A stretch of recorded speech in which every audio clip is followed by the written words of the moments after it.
Welcome back, everyone, to Money and Markets. Overall, it has been a good quarter for corporate results, but as we've heard, the earnings environment may get more challenging going forward. So which stocks should you be investing in as you position your portfolio for next year and beyond, and which ones, frankly, should you stay away from? Our producer, Jen Amos, asked all the Weiss research editors those questions, and she joins us now with their responses. Hello, Jen. Always good to see you. Hello, Jamie. All right, let's get right to it. Give us the name of one stock that could give investors a really nice pop right now. Well, a good bet might be one that Nihilus mentioned earlier, Walgreen.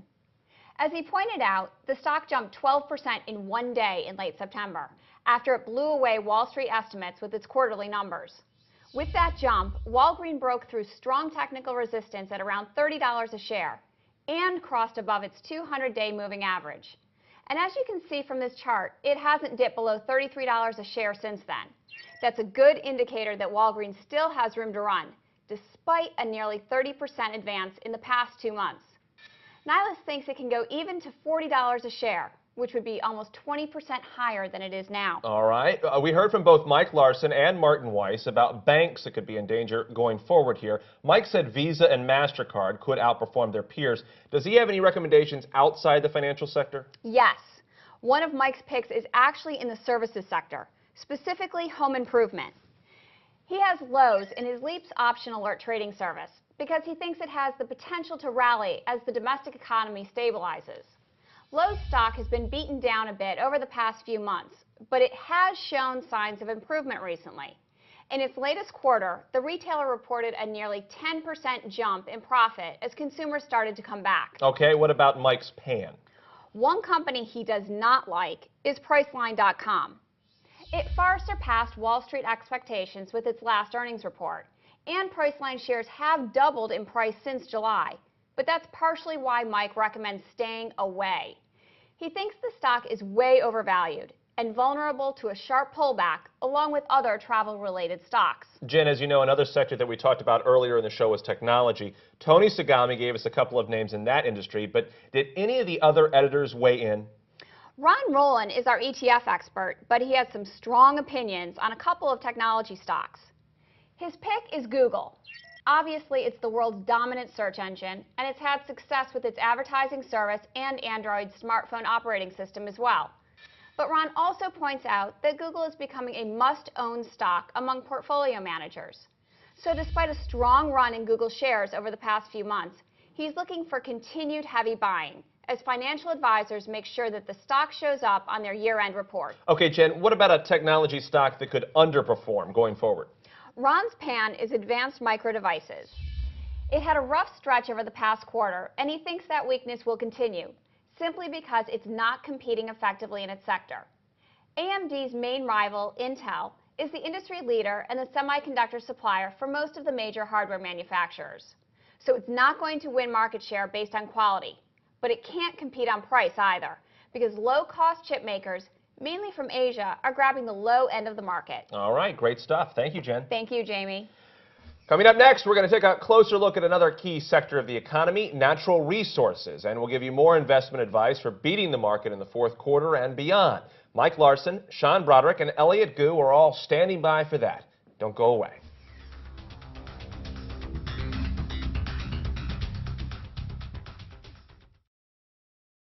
Welcome back, everyone. We have assembled a round table of experts to take an in-depth look at the corporate earnings environment and discuss one vital industry in particular, natural resources. Mike Larson, the editor of the Safe Money Report, is back on set with us, along with Sean Brodrick. He's a small cap and natural resources analyst at Weiss Research, and of course the editor of the Crisis Profit Hunter newsletter. And joining us on Skype from Alexandria, Virginia, is Elliott Gue. He's an energy strategist at investingdaily.com and the editor of the Energy Strategist, Personal Finance, and MLP Profits newsletters. Mike, I want to start with you. You were obviously with us a little earlier in the show. You told us then about your outlook for the financial sector. Give me your broader perspective for all of the markets. Sure. What I think you're seeing right now is a real divergence between the winners and the sinners. You have the sinner countries like the U.S. where we're buried in debt, we have anemic growth, the job market's not doing anything, real estate is hampered, and all of that. And then you have the winners, the foreign markets, the economies in Southeast Asia and China and other parts of the world, and South America included, where growth is much stronger. Economic growth is stronger. Job markets are doing great. The worry isn't deflation, it's inflation. So what you're seeing is, again, really in the earnings reports from these companies, anybody with broad overseas exposure, especially in Asia, is doing very well. But the companies that are tethered to sort of the U.S., the U.K. economies, and part of Europe are not doing well at all. The earnings are there, but it's very anemic. It's nothing that you'd want to see as an investor. You want to sort of follow the money. All right, Elliott, do you agree?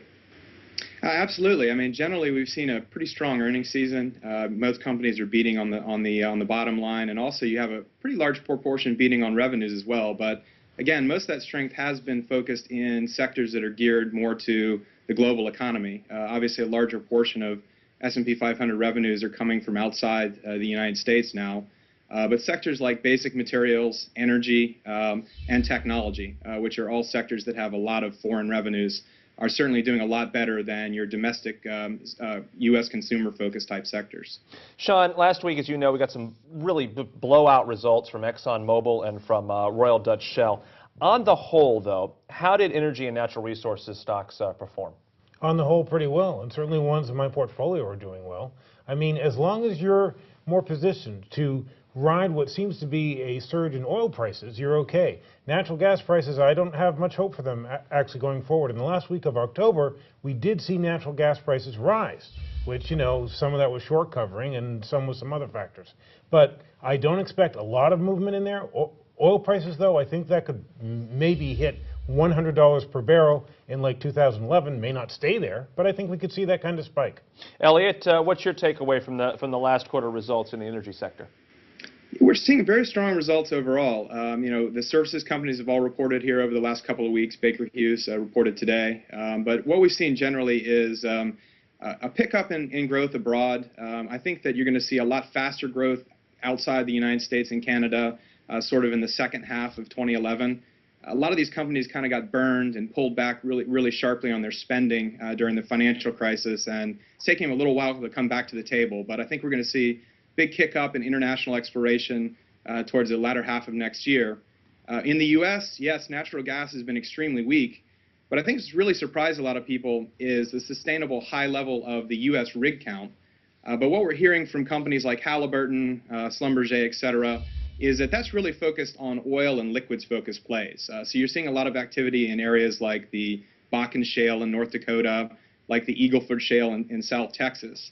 And a lot of these companies, Halliburton included, are saying that they actually think that the rig count could remain elevated in the United States, but you're going to see a laying off of gas-focused rigs and really a move much more into the oil and liquids-focused plays. And so that's been a lot of growth is coming for the oil services companies in particular, has been coming from the U.S. market and from these oil-focused plays. You know, you mentioned international exploration. I was wondering, I keep reading a lot about what's going on down in offshore Brazil. What's your take on the developments there? Well, that's really going to be a multi-year story. You know, you see Petrobras really gearing up for a major exploration cycle to come over the next 5 to 10 years. There's a lot of excitement about their need to potentially contract in or build locally a large number of new deepwater rigs to handle all of the work and all of the plays they've got going on there. The other area, which I think is also exciting from an international exploration cycle, is really offshore West Africa, which is also a deepwater play. Traditionally, of course, Angola and Nigeria have been sort of the keys to that market, but we're also seeing a large area offshore places like Ghana, which is really growing now, and I think that's an area where you're seeing a lot of exploration and a lot of increases in activity.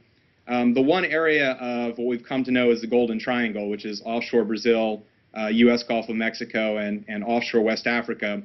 That Gulf of Mexico section, I think, is going to be troubled, has been troubled, mainly because of the actual moratorium that we had up until a few weeks ago, and now what I think is a de facto moratorium.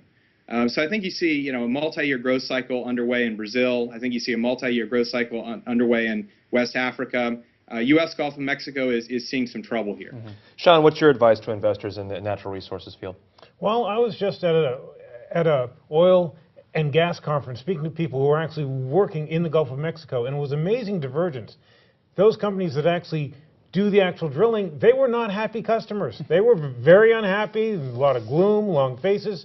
But you know what? There are other people, the companies that actually pull the oil and the gas out, they're actually looking at the sunny side of it. If they don't have to pay so much for these rigs, their costs go down. And also, yes, it's much harder to get through all the hoops with the U.S. government. It's probably not going to get easier no matter who controls Congress.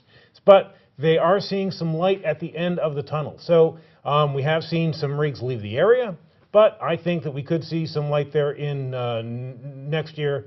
2011, mid-2011, really wouldn't be bad. But I would emphasize again, oil is what you want to be in right now. We are seeing surging demand in places like China and India especially. We have too much natural gas here in the U.S. All that nice shale gas, you know, all that new technology, super high tech, turned out to be great, but I mean, there's just a surplus for it. And it's not going to go away anytime soon because we're seeing foreign money come in from national oil companies that so want to transfer the technology so much they'll overpay because it's worth it to them to be able to pull the technology out. So that's probably a trend that'll continue through next year. And Mike, where would you tell investors to be putting their money given the current environment? Well, again, as long as you have, on the monetary side of things, I mean, we're talking a lot about the actual resources, but with what the Fed's doing, with the money printing, with what's happening in the dollar, you've got a great monetary reason to hold hard assets. You know, obviously oil is part of that, but also gold and other resources like that. So I think that you've got, you know, the double push between demand and monetary reasons why oil should go higher. So I think Sean's right on track. Elliott, very quickly, your take, final advice for investors? Well, I actually like some of the large services names, companies like Schlumberger and Weatherford. I think they're going to really benefit from the drive towards higher technology oil production, the need to explore places like the deep water, which require a lot higher service content for every well that you drill than, say, a normal onshore vertical type well. And also, I would say, you know, focus on your oil-levered plays, your oil-levered services equipment and production names. Thank you, Elliott Gue. Thank you, Sean Brodrick and Mike Larson. Thank you all for being here. Thank you also to Jen Amos, Tony Sagami, and Nilas Mativ. And as always, if you have questions for any of this week's guests or suggestions for topics that you'd like us to cover, just email us at weissmoneynetwork@weissinc.com. Coming up next week, we are putting together a special show to break down an historic week, a watershed midterm election, a major decision by the Federal Reserve, and a huge employment report, all in the span of 4 days. We'll discuss all three events with panels of experts and explain what they mean for the markets and for your investments. You won't want to miss that one. That is it for this edition of Money and Markets. I'm Jamie Holmes. Thank you so much for watching. We'll see you next week.